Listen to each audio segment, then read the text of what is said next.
USS Kitty Hawk, CV-63, formerly CVA-63, is a supercarrier in the United States Navy.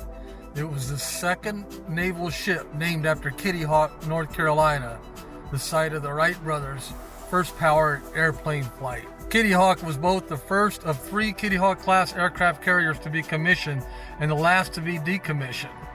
Kitty Hawk was also the last oil-fired aircraft carrier to serve with the United States Navy. And here it is over there.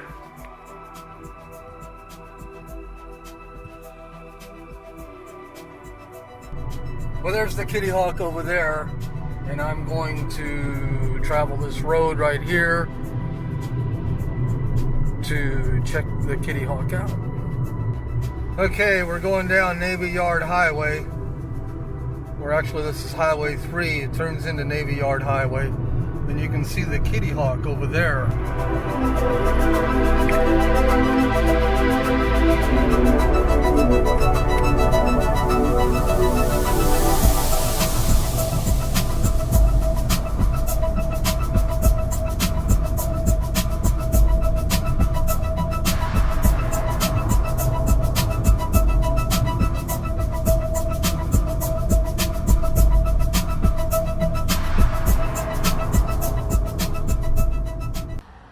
Well, there she is, USS Kitty Hawk, starting to rust away. I joined ship's company in 1982, and in 1982, the Kitty Hawk was in dry dock 6, and in this place here was the USS Hornet. The Kitty Hawk's sister ship, USS Constellation, has been scrapped, and they're probably going to scrap the Kitty Hawk. I was an aviation ordnanceman aboard the USS Kitty Hawk G3 Forward Division. I served from June of 1982 until left ship's company in March of 1984. And the ship was slated to go to the IO, and rather than ship me out of the IO, they sent me to Treasure Island over in San Diego. And so me and a buddy of mine left ship's company in March of 1984, and then finished out our last 2 months over at Treasure Island until the end of April, early May. USS Kitty Hawk. There's Sponson 11 back there. I remember going on Vulture's Row over there on the 08 level and watching the birds take off and land. That was a lot of fun. They scrubbed off the 63. They took the 63 off of there. And on the back, they scrubbed off the Kitty Hawk. So what's going to go on with the Kitty Hawk?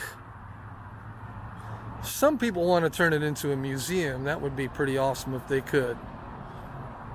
But probably not. Lots of fond memories.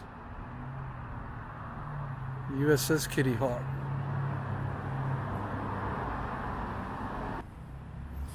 In March 1984, Kitty Hawk participated in team spirit exercises in the Sea of Japan. The Soviet Victor-class nuclear attack submarine K-314 shadowed the task group. On 21 March 1984, at the end of the Sea of Japan part of the exercise, K-314 surfaced directly in front of the Kitty Hawk. Time was 22:05, too dark and far too close for Kitty Hawk to see and avoid the resulting collision, with minor damage to the aircraft carrier and significant damage to the Soviet submarine. At the time of the accident, Kitty Hawk is estimated to have carried several dozen nuclear weapons. I can neither confirm or deny the presence of nuclear weapons on board the USS Kitty Hawk. We were trained to say that.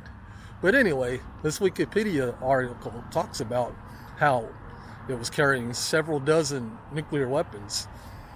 And, well, it's probably declassified now. I helped transport some of those weapons. I was an ordnanceman. I didn't do it myself, but I witnessed it.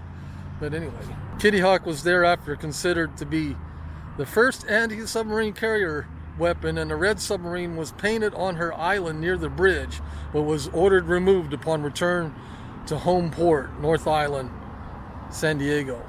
I remember that whenever the Kitty Hawk hit that submarine, I was on the 5th deck with a bunch of ordnance men putting together bombs, putting snake guy and Conair fins on 500-pound bombs. And the intercom went berserk, and they were talking about moving a bunch of firefighters and closing off sections underneath the waterline. It tore about a 12-foot gash underneath the waterline, and it basically bought us an extra 3 weeks in the Philippines. We weren't able to go to, hey, check out that plane. We weren't able to go to Hong Kong because of that, but we did have an extra 3 weeks in the Philippines while they did underwater repairs. And after that, it went out in the IO, and me and my buddy were shipped off to Kitty Hawk. Lots of fond memories. Well, I say lots of fond memories, but you know what? Back then it wasn't lots of fond memories. You know, I'm out on this ship, and back then there were no women on board aircraft carriers. It was all guys, and who likes that anyway? And I just wanted to get out of the Navy. But with the Kitty Hawk, I went to Hawaii, I went to South Korea, and South Korea I bought a guitar and a nice tuxedo and some tennis shoes and a coat. The coat got stolen, of course, over in San Francisco. But anyway, that's another story altogether. And I was able to go to the Philippines, not once, but I think 3 times we went. We were supposed to go to Hong Kong and or Singapore, but we didn't make it to those because the Kitty Hawk hit that submarine. So they were thinking about just canceling the Westpac and bringing the Kitty Hawk back to Bremerton for repairs, but they decided to do the repairs underwater over at Subic Bay. And then, of course, it went into the IO, the Indian Ocean, and rather than ship me out of the IO, they just sent me and a buddy of mine to Treasure Island in San Francisco. And that's where I got my coat stolen. Anyway, some fond memories today. I sure do have a special place in my heart for the USS Kitty Hawk. So if you're wondering about the Kitty Hawk, there she is. And she's just rusting away. Special place in my heart for this ship.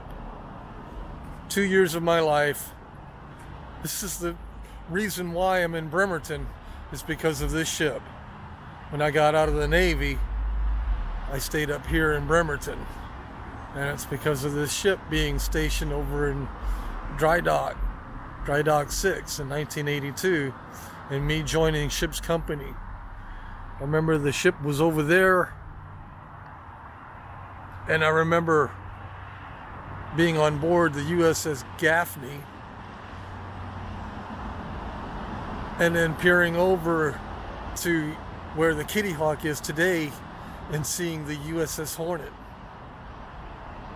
So, what's going to become of the Kitty Hawk?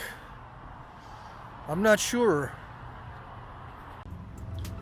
This is off of Wikipedia. Future plans. A group based in Wilmington, North Carolina is lobbying to bring the ship to the city after her obligatory time at the Navy Inactive Ships program in order to serve as a floating museum alongside the battleship North Carolina.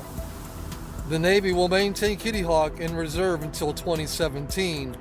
Of course, it's 2019 now, when the Gerald Ford is commissioned. And that's according to Wikipedia.